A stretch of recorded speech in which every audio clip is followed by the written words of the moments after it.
süpürgelerimiz. Bu hafta bayanların temizlik işlerini kolaylaştıracak müthiş bir üründen bahsetmek istiyoruz size. Fakir Veyron süpürgemiz. Evet Nagihan Hanım, Fakir Veyron süpürge hakkında bir bilgi alabilir miyiz? Tabii. Ürünümüz 850 watt motor, 440 watt çekiş gücü olan son zamanların en çok tercih edilen elektrik süpürgeleri arasında.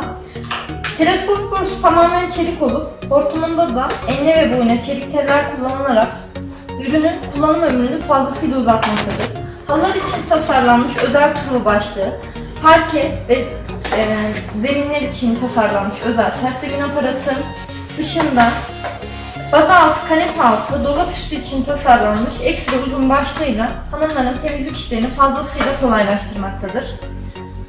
Evet sevgili bayanlar, görmüş olduğunuz Fakir Veyron süpürgemize ayda sadece 75 TL taksit ödeyerek sahip olabilirsiniz. STM Mağazacılık sosyal medya hesaplarınızdan da bizleri takip etmeyi lütfen unutmayın.